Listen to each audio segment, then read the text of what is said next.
February 2019 Astro Tarot reading. I am shuffling the Everyday Witch Tarot that I used last month. I'm still connecting with it, so I'm not done using it. I wanted to use it again this month. If you are not following me on Instagram, please consider doing so. I'm trying to up my game there at Audrey Alison _ Astrology Tarot. Thank you for subscribing to this channel and for choosing me for your readings. I appreciate you. Let's get to it, Gemini. On the 3rd of February, Venus, our planet of attraction and love, enters Capricorn, where she'll meet up with Saturn and Pluto, malefic energies. She's more benevolent and can assist in smoothing over this sector for you of your intimacy, your sex.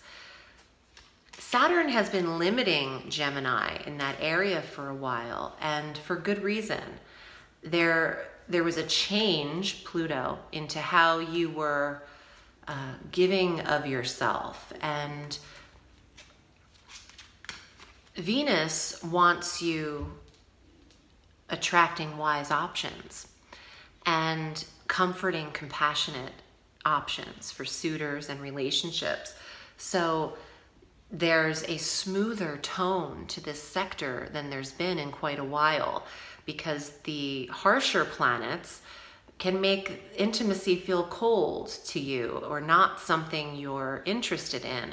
But Venus warms up that sector and can open up Gemini and take you from the Queen or King of Swords into the more cup-related feelings of intimacy and warmth. So that should be interesting how that applies for Gemini. And it's really good for your money and resources, because Venus can have a say in that area too. And this is the 8th house of shared resources. So there is some good income coming your way, Gemini. On the 4th, our new moon is at 15 degrees of Aquarius in the 9th house. Fresh starts in travel, in belief systems, a new approach to what you're studying, what you're learning. There could be higher education goals and Gemini taking courses to advance themselves in career or in life. This is a knowledgeable area, and Gemini is pretty brilliant, governing the air and the mind. This could see you inspired or intrigued by a new topic and committing to some study in that area. But travel is huge for you and should be in February.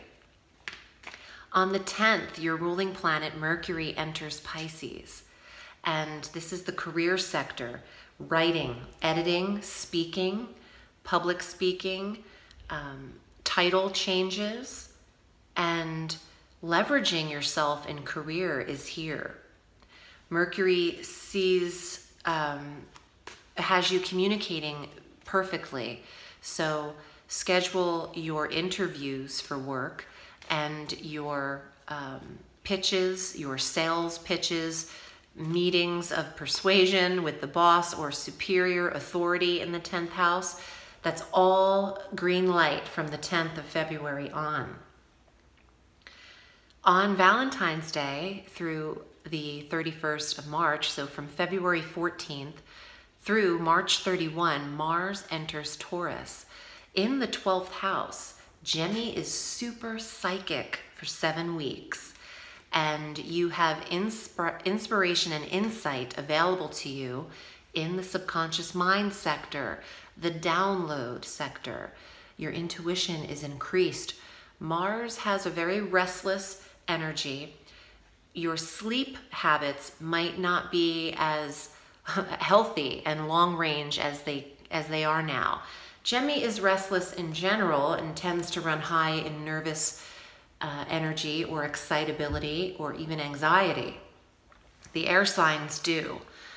And with Mars in this area, you're running a little more high in this area. So you need to take your naps whenever you're tired. It's not like you'll get consistent 8 hours sleep. I feel like it's a sporadic sleep pattern that can be happening here. But that's okay. We need that energy to get us motivated. You could write a whole book in that 6-7 week period of time, Gemini. So you know, you'll sleep when you're dead.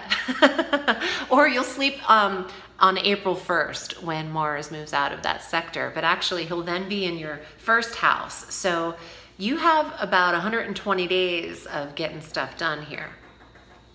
But when Mars enters your first house on April 4th, I know I'm ahead of myself, but that's when you really get your body in order. There's going to be a revamping of Gemini's physique, and that will be exposed for June 1. So, but we'll get into that in the months ahead. But on the 18th, the Sun enters Pisces to join your ruling planet, Mercury. So with our life force, the Sun and Mercury conjunct in your career sector, nothing's holding Gemmy back from getting the position, the promotion, or the new job. All eyes on you. This is a recognition kind of energy with the Sun in the 10th house. On the 19th, full moon at 0 degrees of Virgo in the 4th house. There's closure to the home. Maybe you sold the property, or you have moved officially, or you're closing the door to one and opening another. Some of you also are putting to rest old issues with your mother or maternal figure in your life. You have Jupiter in your 7th house through mid-December, so it is time to really establish your relationship this year, and the luck is with you in the 7th house of business partnerships and marriage. So there's an expansion here, and you're meant to connect. Let's see what's here in the Tarot for Gemini. Please watch your rising sign and your moon sign for a full dose of the cosmos and a full dose of divination. And if you require private counsel, I'm at audreyalison.com. Please also consider expanding the Show More section, and that's where my links are under this video. I have a tarot e-course that will teach you in 3 weeks how to connect with the tarot, read it, and expand your intuitive process. And it's $88, which is the cost of a 30-minute tarot reading. So consider that as well. Gemini, here's your card. Queen of Cups. Honey, you want to talk about intuitive. You have that with Mars in that 12th house for 7 weeks. You have instincts like no other. And the Queen of Cups is a water sign energy, Cancer, Scorpio, or Pisces, or it marks your intuitive self. And you're drawing from that card. I think you are being led internally. I think we all are, but it's easier for some of us to hear when planetary energies can be placed in sectors that can influence psychic ability.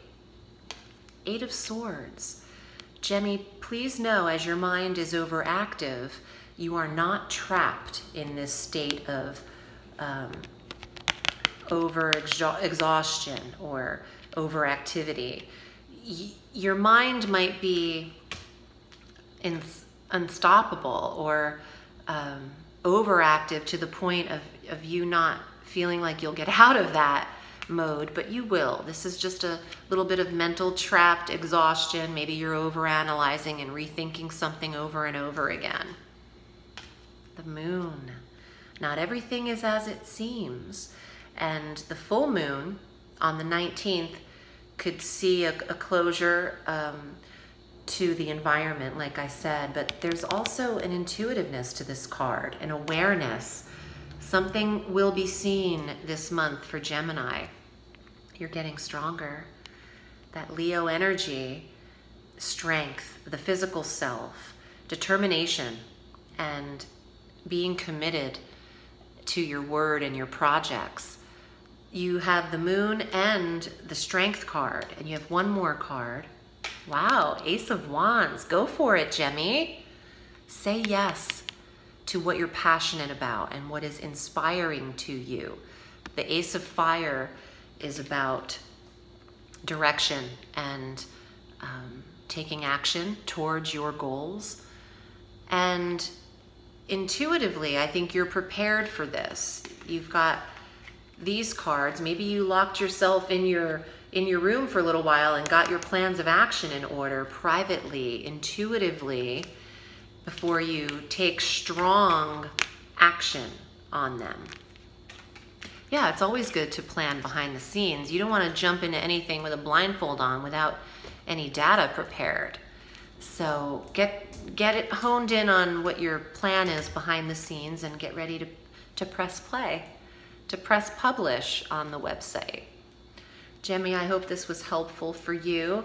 Should you require private counsel, I'm at audreyalison.com. Remember, the sky is limitless, so reach for the stars.